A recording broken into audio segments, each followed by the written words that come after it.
Ah, Baik, selamat berjumpa dalam mata kuliah hipnoterapi. Salam sehat untuk kita semua. Bersama saya Sugiarta, dosen Fakultas Kesehatan Universitas Hindu Indonesia. Ya, di mana mata kuliah ini sudah dikenal di berbagai fakultas, terutama di bidang kesehatan, yaitu hipnoterapi. Ada beberapa hal yang mungkin menjadi kendala di sini karena banyak orang berpendapat bahwa hipnotis itu adalah sesuatu yang menakutkan atau bisa dibilang hipnotis tersebut bisa menguasai uh, apa yang diinginkan oleh hipnotis tersebut. Maka dari itu saya ingin menjelaskan apa itu hipnoterapi yang sebenarnya. Karena yang kita ketahui hipnotis itu biasanya seperti hipnotis jalanan ataukah hipnotis pertunjukan. Namun hipnotis di sini digunakan untuk terapi, di mana hipnoterapi ini sangat bagus untuk menangani masalah kesehatan mental. Untuk itu kita mulai saja. Hipnosis ini berasal dari kata hipnos yang artinya tidur. Namun Jim Braid pada tahun 1842 mengubah menjadi neurohipnosis, ya, di mana neurohipnosis itu juga artinya adalah tidur dari sistem saraf. Namun dari berbagai pengalaman bahwa hipnosis tersebut bukanlah tidur, karena yang namanya tidur itu adalah berarti tidak bisa menjawab, tidak bisa melakukan aktivitas. Nah, di sini hipnosis di sini lebih tepat artinya adalah trance, bangkit, atau terperanjat, terlena, terharu. Apapun yang membuat Anda terlena atau terharu, itu artinya Anda terhipnosis.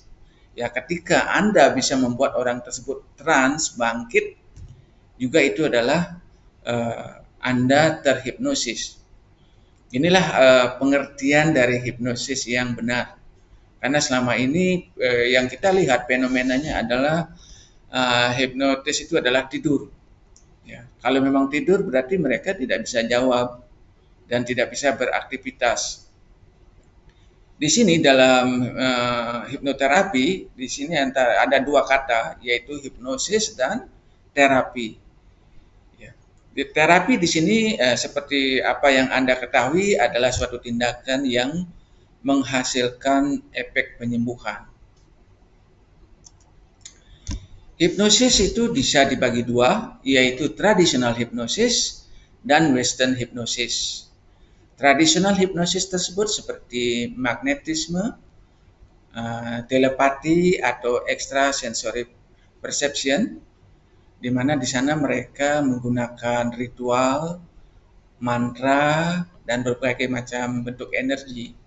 Sedangkan western hypnosis di sini atau modern hypnosis itu dengan cara menggunakan seni bahasa membujuk atau persuasif. Dalam membujuk ini kita juga menggunakan yang namanya NLP, yaitu Neuro Linguistic Programming. Ya. Traditional hypnosis bisa kita bedah melalui modern hypnosis. Kenapa seseorang tersebut mau mengikuti apa yang hipnotis inginkan? Seperti modelnya itu ada yang namanya dendam dan bentuk-bentuk manipulasi lainnya, kita bisa bedah dengan yang kita pelajari saat ini, yaitu western hypnosis atau modern hypnosis. Tentunya ada pertanyaan, apa sih manfaatnya kita mempelajari hipnosis? Ya. Nah, ketika kita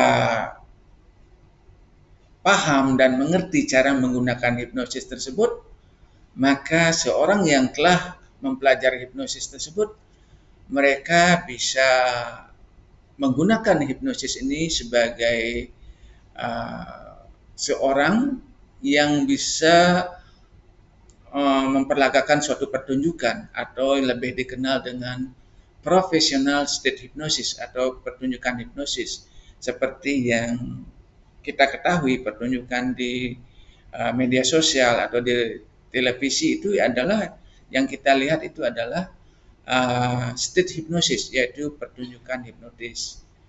Yang paling bagus di sini adalah hipnoterapi digunakan untuk menghilangkan fobia dan trauma. Tentunya kita dari kecil sampai saat ini pernah mengalami berbagai macam rintangan, cobaan, dan sebagainya, sehingga di dalam diri kita itu kadang ada terbentuk suatu fobia, ya, takut karena sesuatu hal atau trauma memang kita mengalami langsung, sehingga ada semacam ketakutan yang mungkin akan terjadi di masa depan, sehingga fobia dan trauma itu melekat pada diri kita.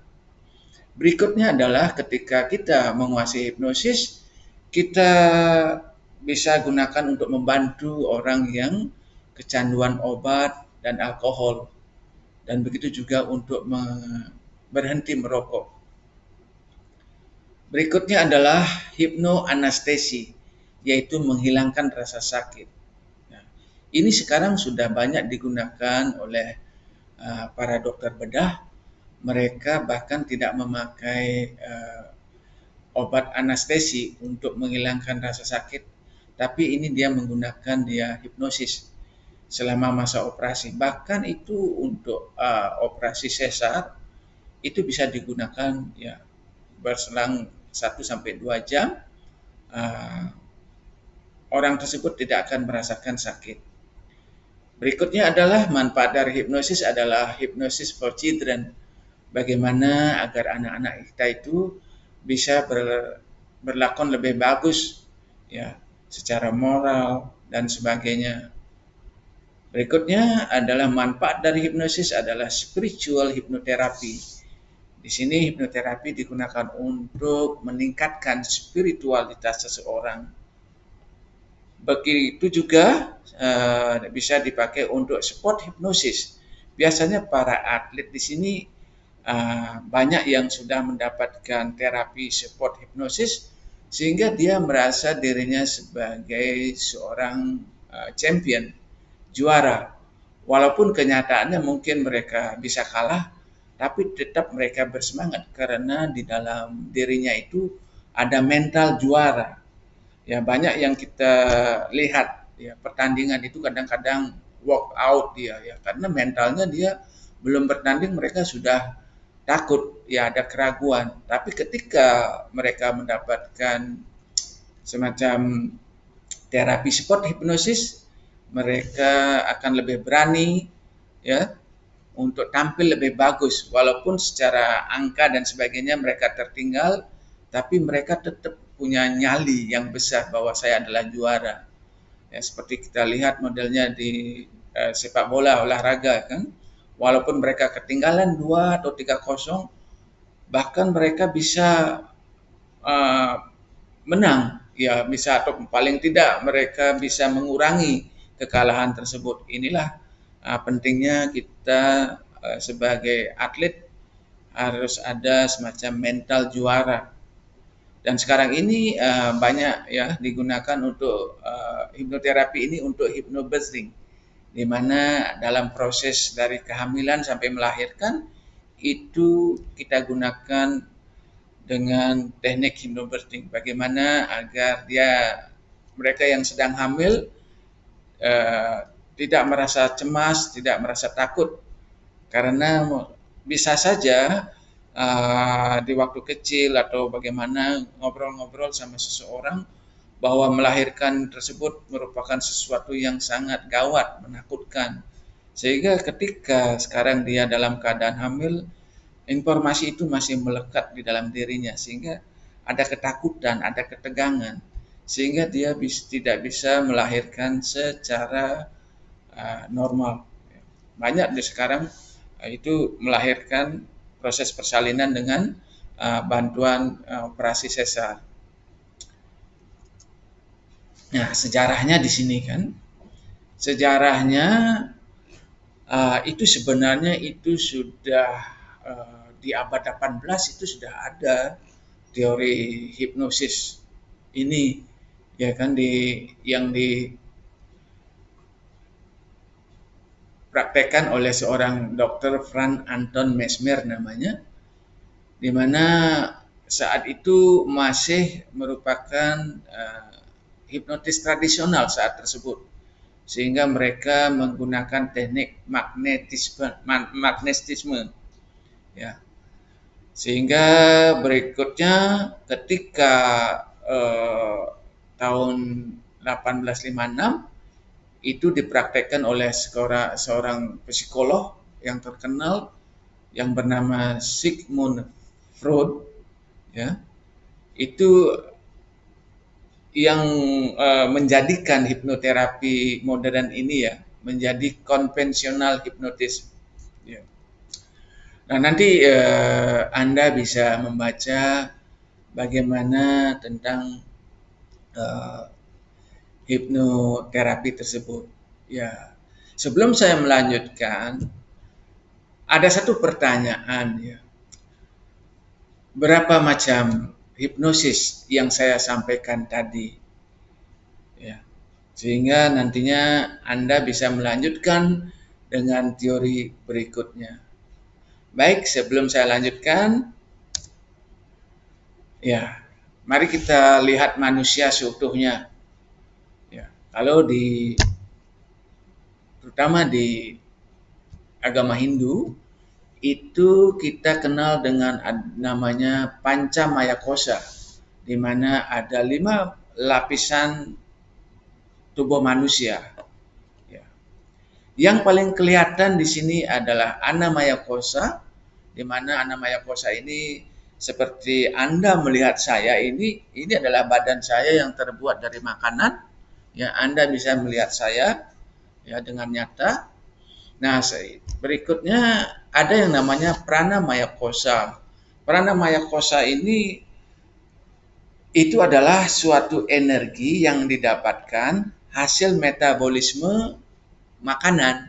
Nah, inilah disebut dengan Pranamaya Kosa. Di sini sudah mulai tidak kelihatan energi yang ada dalam tubuh saya. Berikutnya yang ketiga adalah Manomaya Kosa, yaitu lapisan pikiran. Ya. Nah, di hipnoterapi inilah yang kita akan bahas, ya, lapisan pikiran kita.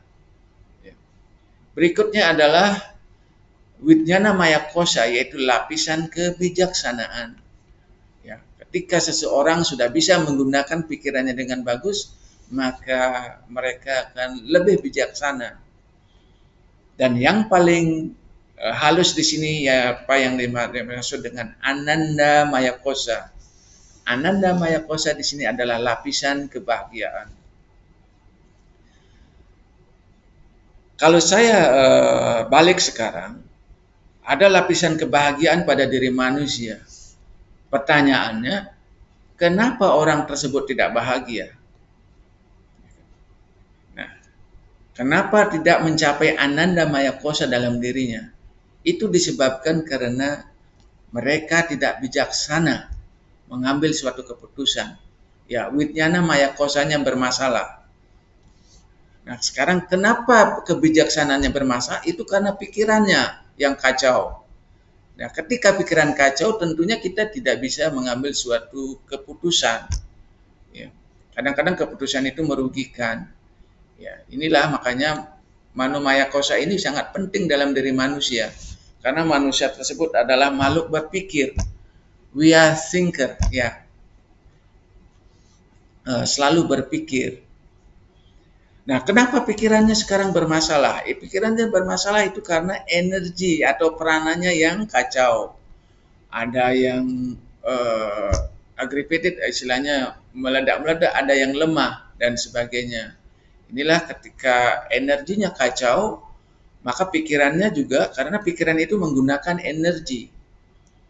Ketika energinya yang dipakai bermasalah, tentunya pikiran juga akan kacau. Berikutnya, kenapa energinya bermasalah? Itu karena ada di faktor makanan.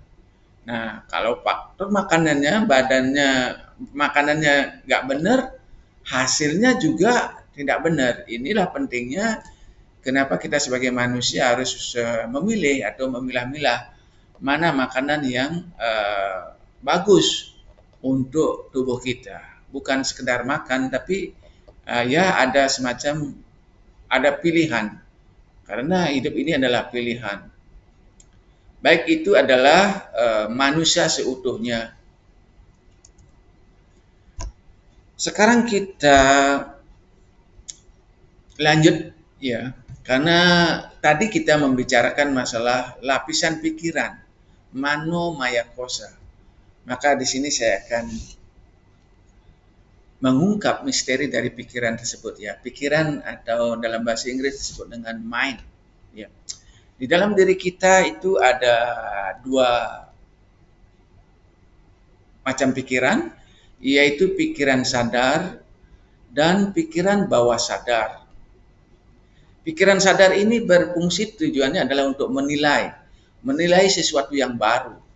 Bagi Anda yang menonton video ini yang belum pernah mempelajari hipnoterapi, tentunya Anda memakai pikiran sadar Anda untuk menilai materi ini. Apakah materi atau yang menyampaikan materi ini sudah sesuai dengan hakikatnya, hakikat yang disampaikan. Dan pikiran bawah sadar di sini dalam keseharian hanya berfungsi 12%, bahkan kadang kurang ya, karena kita tidak setiap hari untuk menilai.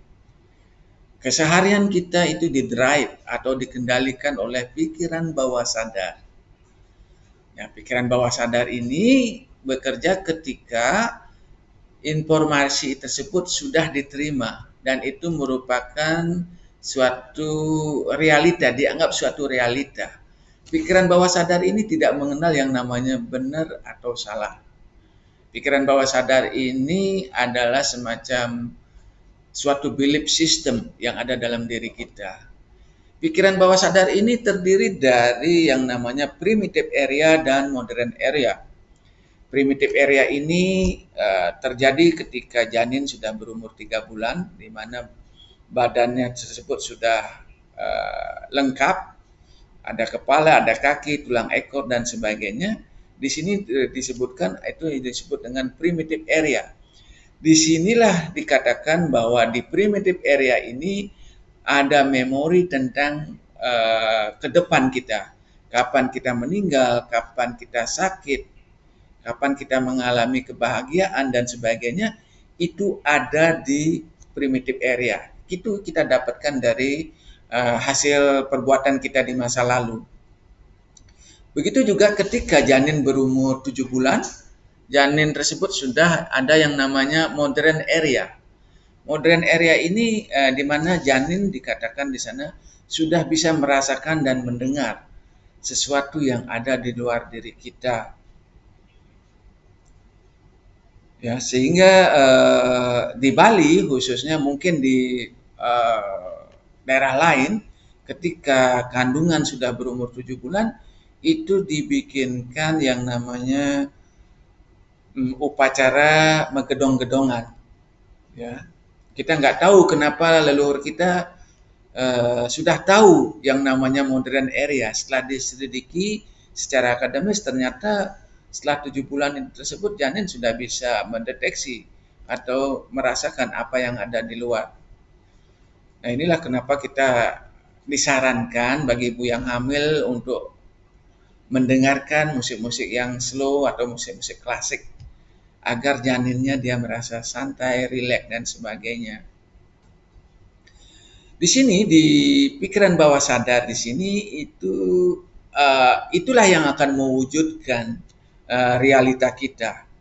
Sehingga di sini ada semacam suatu note atau perhatian di mana dikatakan seluruh ucapan atau self-talk maupun lintasan pemikiran yang tidak disadari berpotensi untuk menjadi nilai permanen bagi subconscious mind. Nah, inilah hati-hati kita ketika kita punya ada pemikiran-pemikiran negatif, pikiran buruk, itu tanpa kita sadari akan uh, direalisasikan oleh pikiran bawah sadar kita. Inilah dunia kita. Ya, perlu disadari bahwa bumi ini sama, tapi kita punya pola pikir yang berbeda. Inilah yang disebut dengan dunia. Setiap orang punya dunia masing-masing. Ya. Dunianya lah kadang-kadang yang kurang bagus, sehingga mereka melihat dunia ini kurang bermanfaat bagi mereka, sehingga kadang mereka merasa sebagai korban, victim atas kehidupan ini. Dan pikiran bawah sadar ini itu sifatnya adalah netral. Ya. Mereka tidak tahu mana yang benar, mana yang salah. Ketika kita kecil, ya kita selalu ditakut-takuti, ya bahwa ada hantu dan sebagainya, maka sampai kapanpun kita percaya sama hantu. Karena ketika kita kecil, dari 0 tahun sampai 5 tahun, kita belum bisa memakai pikiran sadar. Kita menerima saja, logika kita belum main. Di mana informasi ini masuk, apa yang masuk itu merupakan suatu kebenaran. Sehingga ini akan menjadi nilai permanen. Ya, banyak sekarang yang takut sama hantu karena apa? Mereka selalu ditakut-takuti oleh orang terdekat, entah orang tuanya atau asisten rumah tangganya agar mereka mau makan, melakukan sesuatu. Sehingga ini akan terbentuk. Ya. Kemana-mana takut sama hantu. Ya kan? Jangankan orang biasa, orang medis pun juga ketika mereka ke ruang jenazah, mereka akan merasa takut harus ditemani. Ya, karena mereka orang medis tahu bahwa orang mati yang dikategorikan itu sudah mati, meninggal, tidak mungkin bangkit lagi, tidak mungkin bangun. Ya kan? Itu kan baru di pikiran sadarnya secara teori. Tapi kalau di bawah sadarnya selalu ditakut-takuti. Wah, jangan-jangan nanti bangun ini, gininya nih. Ada rohnya yang bangun atau mayatnya yang bangun. Itu kan, makanya pikiran bawah sadar ini selalu dia menakut-nakuti kan. Sedangkan teori baru kita bahwa mayat atau jenazah itu ya benda mati seperti meja, kursi, nggak mungkin bergerak kan begitu. Tapi tetap pikiran bawah sadarnya ini akan mengatakan awas ada hantu, terus ditakut-takuti, ya kan? Nah inilah pentingnya kita harus menjaga anak kita agar kita tidak memberikan informasi-informasi negatif kepadanya. Kalau kita umpamanya sering mengatakan bahwa anak kita itu bodoh, tolol dan sebagainya, maka anak kita akan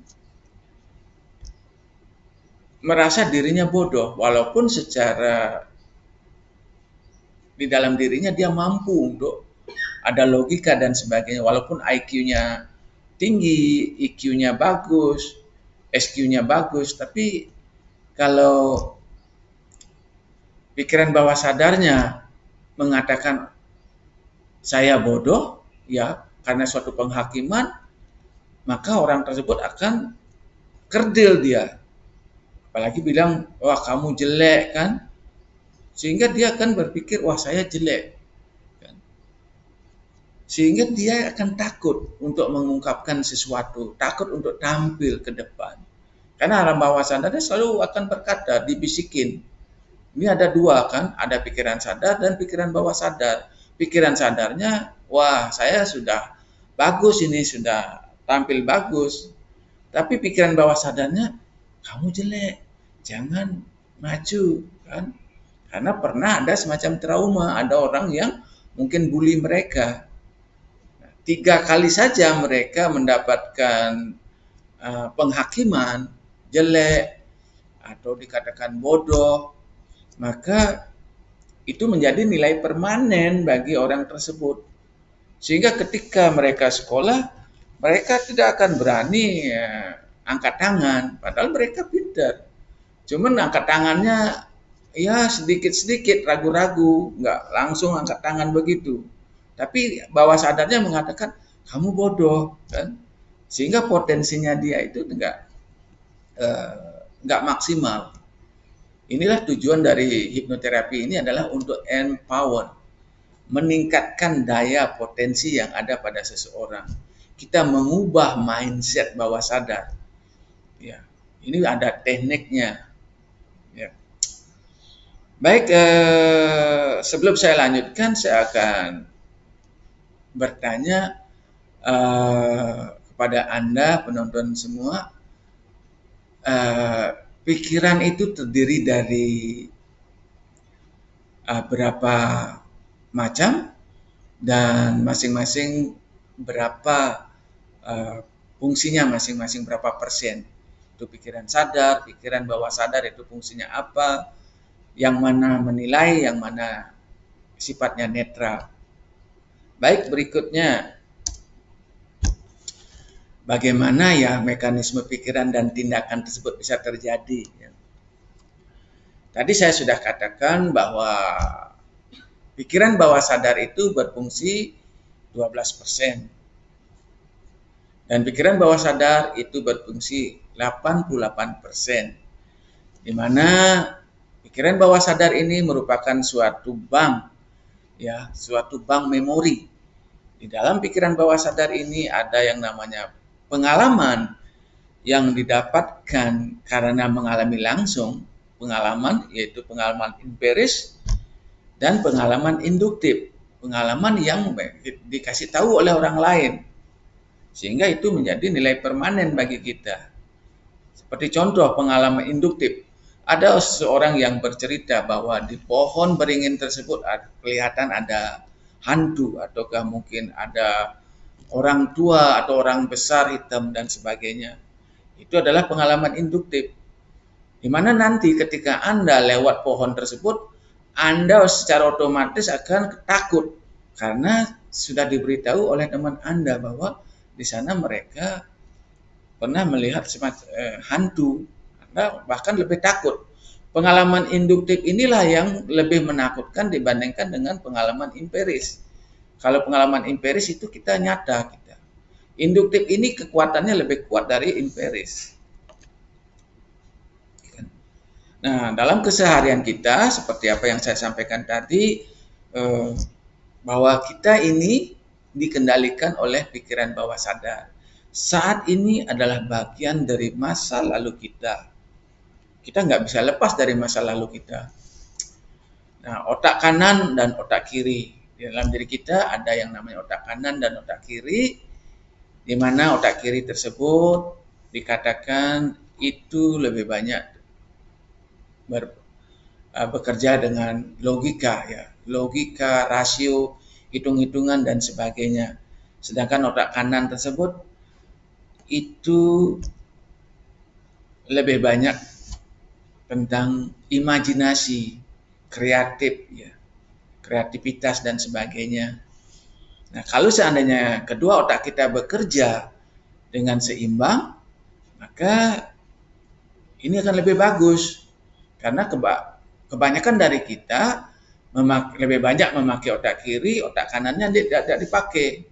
Seperti contoh, banyak orang berusaha ya sebanyak-banyaknya, ya, hitung-hitungannya matang sekali, tapi nggak ada imajinasi, tidak ada kreativitas, sehingga mereka tetap segitu-segitu aja. Ada juga satu hal, mereka menggunakan otak kanannya, mereka berimajinasi terus menghayal tanpa diikuti oleh kenyataan, logika, sehingga mereka hanya sebagai penghayal, imajiner terus, ya. Nah, ketika keduanya berjalan dengan bagus, antara logika dan kreativitas berjalan, maka orang tersebut akan menuju apa yang dia inginkan. Dia akan bertindak. Ya. Nah, Pikiran bawah sadar inilah yang membuat kita yang namanya belief system, sistem kepercayaan kita.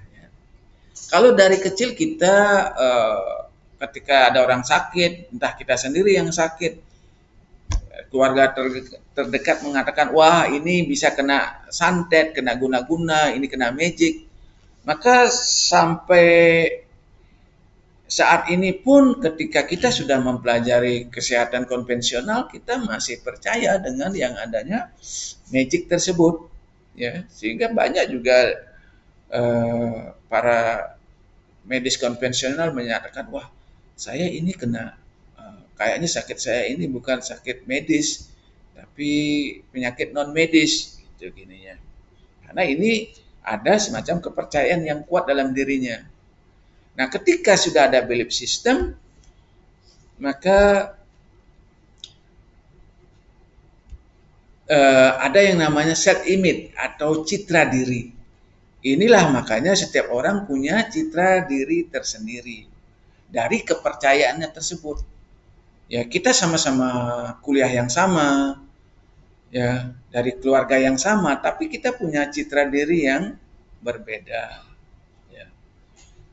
Nah, ini sebelum saya lanjutkan, saya ada pertanyaan, ya, apa fungsi otak kiri dan otak kanan pada setiap manusia? Bagaimana mekanisme pikiran dan tindakan? Baik, sekian dulu episode pertama ini, dan kita lanjutkan episode kedua.